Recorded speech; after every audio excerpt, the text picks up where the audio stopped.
Hello, हाय, नमस्ते। तो कैसे हैं आप लोग? आशा करते हैं अच्छे होंगे। जैसा कि पिछले क्लास में हम लोगों ने 65वीं से 67वीं तक के जो जनरल साइंस के जो क्वेश्चन थे उस पर डिस्कस किया था। और आज हम लोग 68वीं और 70वीं के 70वीं के क्वेश्चन और उसके री एग्ज़ाम के भी क्वेश्चन को टैकल करेंगे। तो चलिए आगे बढ़ते हैं और देखते हैं। चलिए देखते हैं पहला क्वेश्चन। 20 सेंटीमीटर फोकस दूरी की एक उत्तल लेंस की सतह पर सफ़ेद घोरे का प्रतिबिंब बनाने के लिए एक बड़ी संख्या में काले रंग की पतली पट्टियाँ बनाई जाती हैं। वह प्रतिबिंब कैसा होगा? तो वो प्रतिबिंब होगा कम चमक वाला एक घोरा। आगे बढ़ते हैं। ध्वनि की तीक्ष्णता किसके द्वारा निर्धारित की जाती है? तो ध्वनि की तीक्ष्णता तरंगदैर्घ्य के द्वारा निर्धारित की जाती है। आगे देखते हैं। निम्नलिखित में से कौन सा फोटो इलेक्ट्रिक उपकरण डिजिटल अनुप्रयोग के लिए सबसे उपयुक्त है? तो होगा फोटो वोल्टिक सेल। आगे बढ़ते हैं। बॉल बियरिंग का उपयोग स्थैतिक घर्षण को निम्नलिखित में से किसमें परिवर्तित करने के लिए किया जाता है? तो किया जाता है रोलिंग घर्षण के लिए। आगे बढ़ते हैं।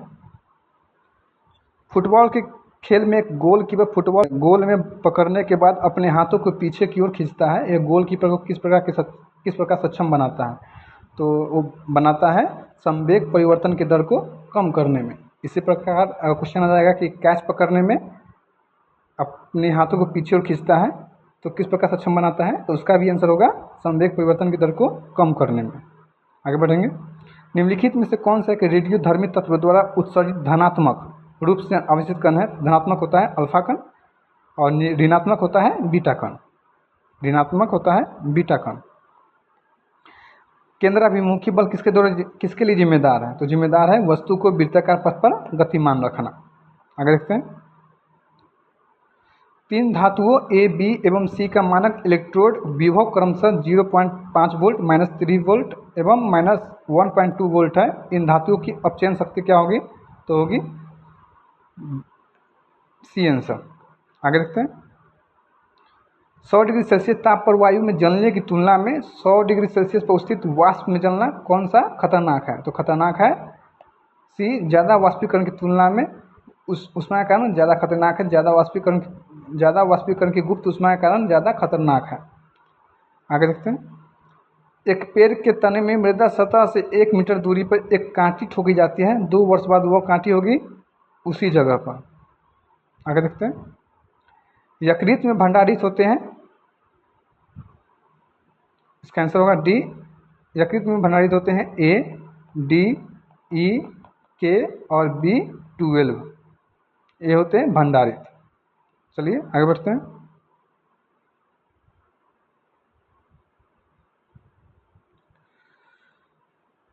निम्नलिखित में से किस ऊर्जा परिवर्तन में घर्षण बल शामिल होता है? तो शामिल होता है गतिज ऊर्जा से ऊष्मा ऊर्जा में। आगे बढ़ते हैं। एक बस सीधे रास्ते पर चल रही है और अचानक दाईं ओर एक तेज मोड़ लेती है। तो बस में बैठे यात्री उसके विपरीत होते हैं, यानी बाईं ओर झुकेंगे। क्वेश्चन में अगर बाईं होगा तो उसके विपरीत दाईं ओर झुकेंगे। तो इसी प्रकार देखते रहिएगा। आगे देखेंगे। एक संगीत कार्यक्रम में ऑर्केस्ट्रा बजाने से पहले एक सितार वादक तनाव को समायोजित करने की कोशिश करता है और स्ट्रिंग को उपयुक्त रूप से बांधता है। ऐसा करके वह क्या ठीक करने की कोशिश करता है? तो वह ठीक करने की कोशिश करता है अन्य वाद्य यंत्रों की आवृत्ति के साथ सितार स्ट्रिंग की आवृत्ति। आगे देखेंगे। पदार्थ के एक रूप का कोई निश्चित आकार नहीं होता, लेकिन इसका एक निश्चित आयतन होता है। पदार्थ के इस रूप का उदाहरण है मिट्टी का तेल, क्योंकि मिट्टी के तेल को जिस चीज़ में रखिएगा वो उसका आकार ले लेता है, लेकिन जो आयतन होता है वॉल्यूम वो समान ही रहता है। तो चलिए आगे बढ़ते हैं। कुछ धातु ऑक्साइड अम्ल और क्षार के साथ अभिक्रिया कर नमक और पानी बनाते हैं। इन्हें उभयधर्मी ऑक्साइड कहते हैं। उभयधर्मी ऑक्साइड का उदाहरण है Al2O3 और ZNO। आगे बढ़ते हैं। कौन सी गैस अपने ग्रीन हाउस गैस प्रभाव से ग्लोबल वार्मिंग में योगदान करती है? तो करती है nitrous oxide, methane, carbon dioxide. इनमें उपयुक्त में से एक से अधिक, यानी तीनों करते हैं। आगे देखते हैं। अम्ल धातु कार्बोनेट से अभिक्रिया कर कौन सी गैस मुक्त करते हैं? तो करते हैं कार्बन डाइऑक्साइड। आगे बढ़ते हैं।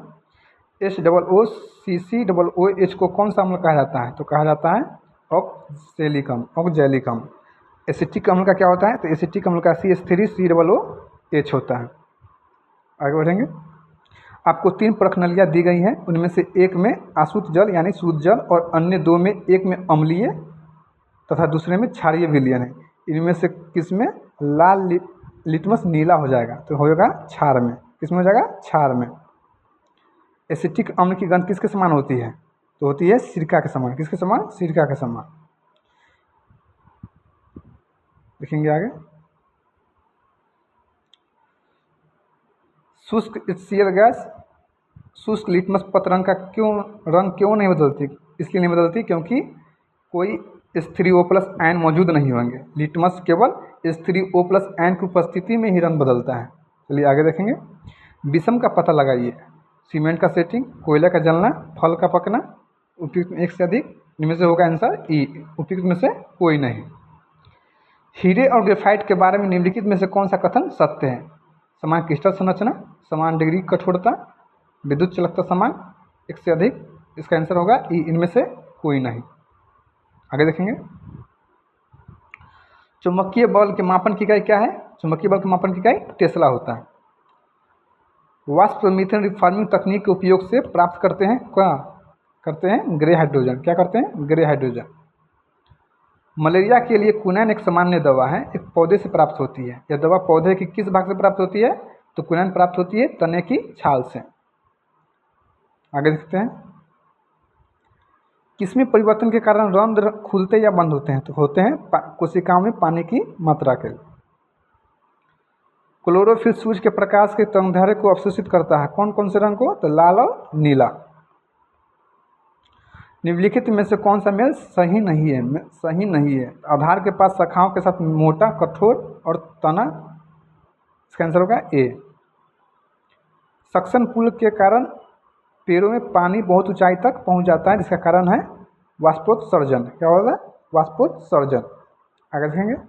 निम्नलिखित में से कौन सा क्लोरोप्लास्ट का एक लक्षण है जो उसे स्व प्रतिकृति के योग्य बनाता है? तो बनाता है DNA और RNA दोनों की उपस्थिति।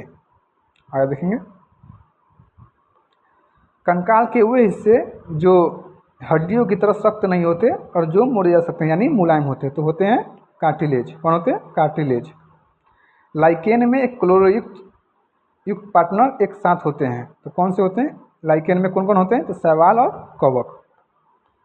मादा एनेफ्लीज को मादा क्यूलेक्स से अलग किया जा सकता है क्योंकि यह बैठती है अधोस्तर के एक कोण पर। शरीर की प्रतिरोधक क्षमता से जुड़ा सबसे महत्वपूर्ण कोशिका है? कौन है? लिम्फोसाइट। कौन होगा? लिम्फोसाइट। मानव शरीर की मांसपेशियों के बारे में निम्नलिखित में से कौन सा कथन गलत है? तो गलत है। तो गलत होगा मांसपेशियां केवल हड्डी को धक्का दे सकती है। ये गलत है। केवल हड्डी को धक्का नहीं देती है।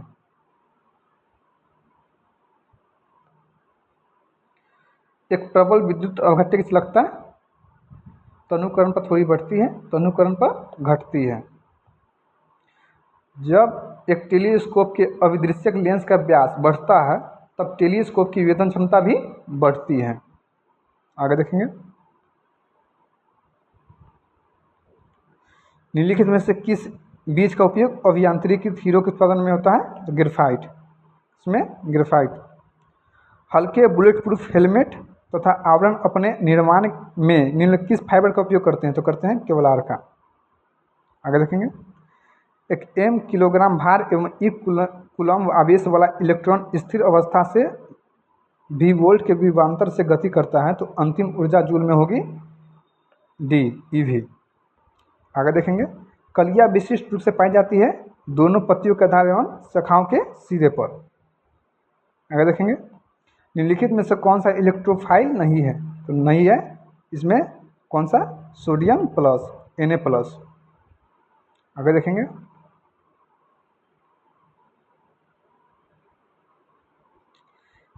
इश्तहारा टेस्ट किससे संबंधित है? तो इश्तहारा टेस्ट संबंधित है रंग अंधता से। किससे? रंग अंधता से। आगे देखेंगे। किसी व्यक्ति के रक्त समूह का निर्धारण कौन करता है? इसका आंसर होगा डी। किसी के व्यक्ति के रक्त समूह का निर्धारण करता है RH फैक्टर। कौन करता है? RH factor. और सेकेंड करता है एंटीजन। महत्वपूर्ण होगा RH फैक्टर। आगे देखेंगे, भौतिक रूप से किस प्रकार के हाइड्रोजन को भंडारित किया जाता है? तो भंडारित किया जाता है हाइड्रोजन गैस के संपीड़न से, हाइड्रोजन गैस के संपीड़न से।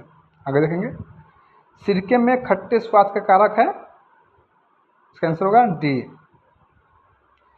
सिरके में होता है एसिटिक एसिड। कौन होता है? एसिटिक एसिड के कारण स्वाद खट्टा होता है। आगे देखेंगे, निम्नलिखित में से कौन सा विटामिन पानी में घुलनशील है? घुलनशील होगा इसमें से कोई नहीं, इसका आंसर होगा विटामिन बी और सी। इसका फार्मूला है WBC। डी डब्ल्यू मतलब वाटर में, पानी में कौन कौन? बी और सी। क्वेश्चन अगर आ जाए कि कौन सा विटामिन है जो पानी में घुलनशील है लेकिन यकृत में ही वो संचरित होता है, तो आंसर होगा उसका B12। कौन होगा?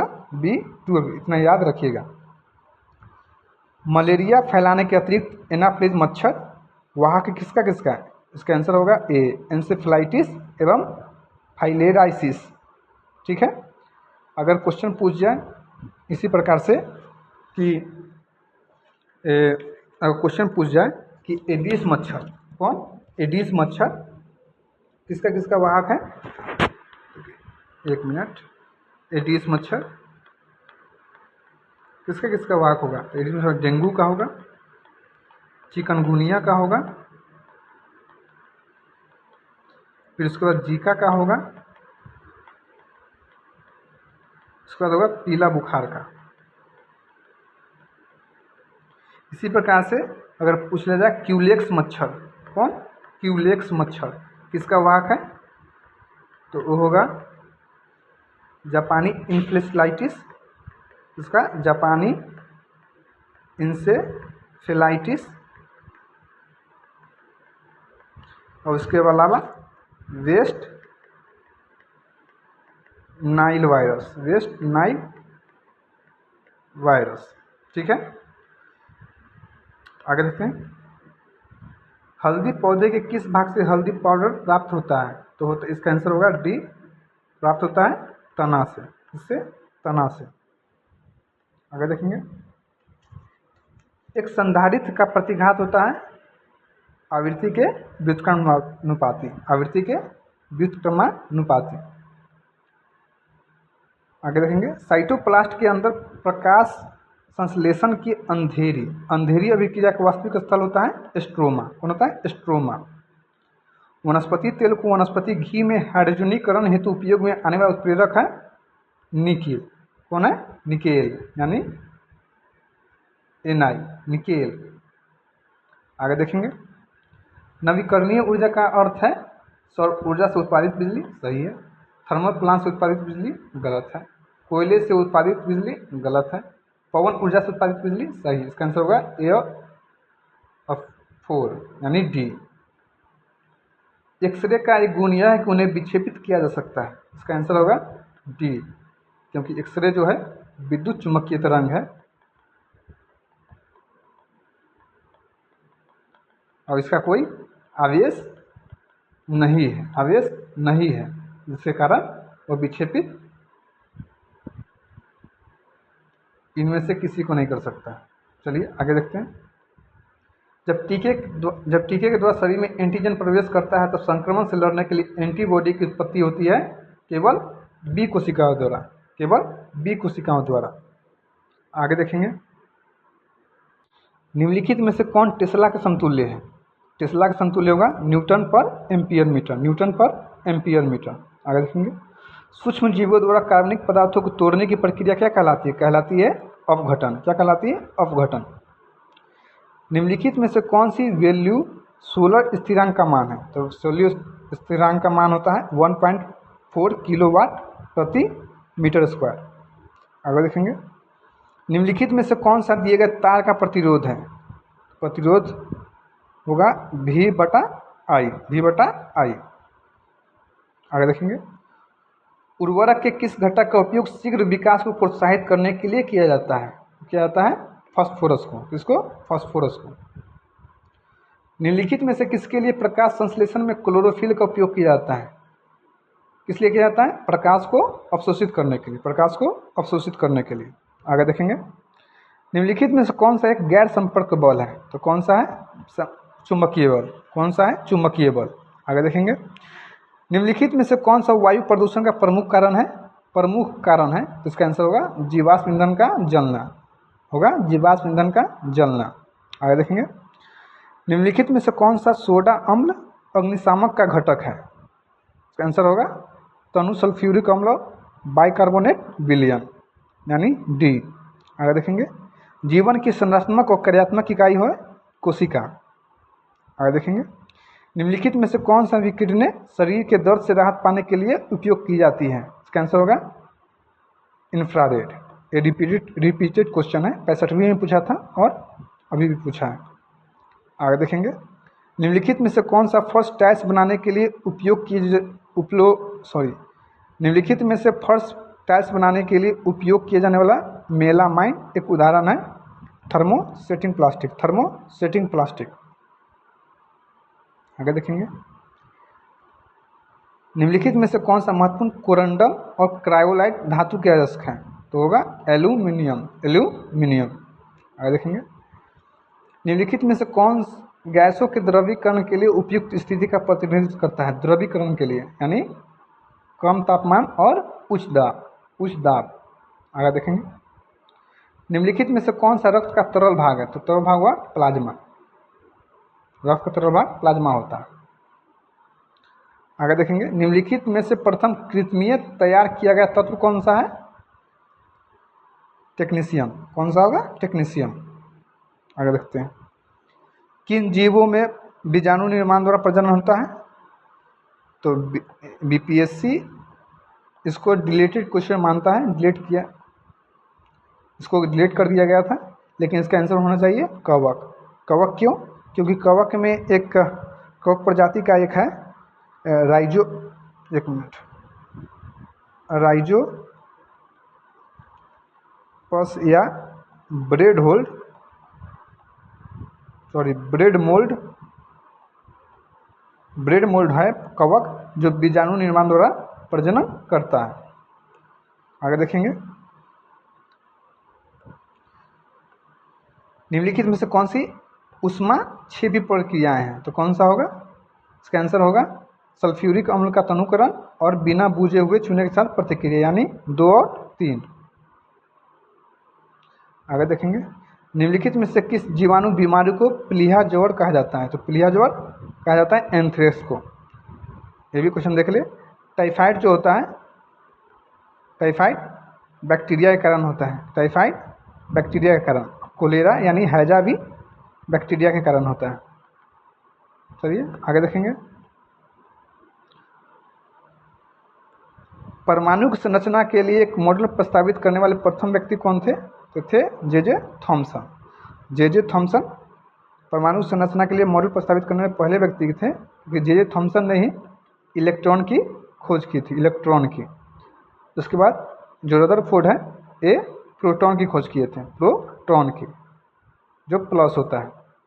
और ई गोल्डस्टीन ये किए थे न्यूट्रॉन की, यानी उदासीन होता है। और नील्स बोहर जो थे, ये किए थे, नील्स बोहर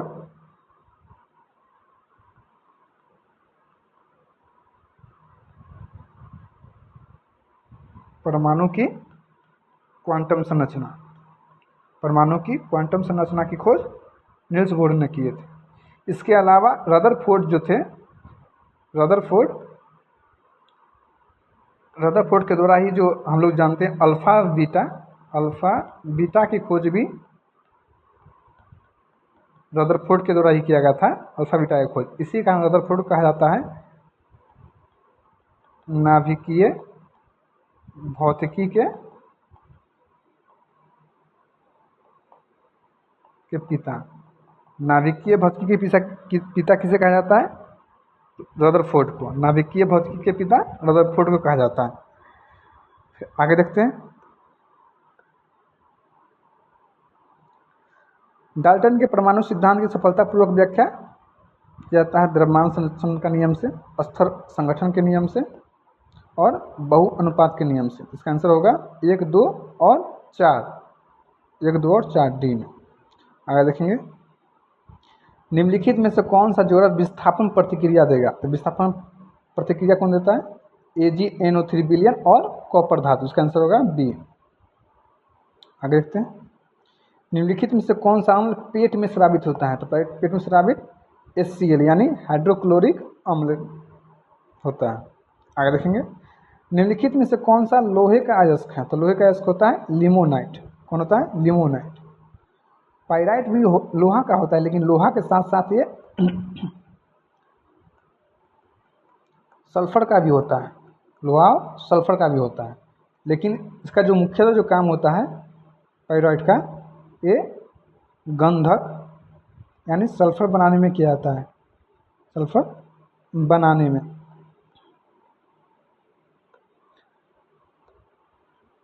बॉक्साइट एल्युमिनियम का है, सिनेबार ये पारा का है। चलिए आगे देखते हैं,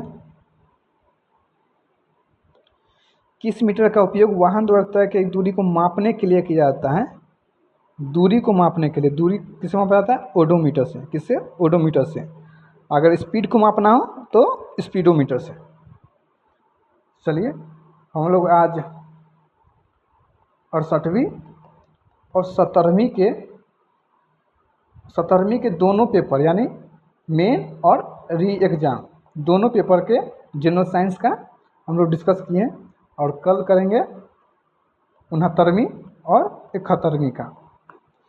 तो आज के लिए इतना ही, मिलते हैं नेक्स्ट क्लास में।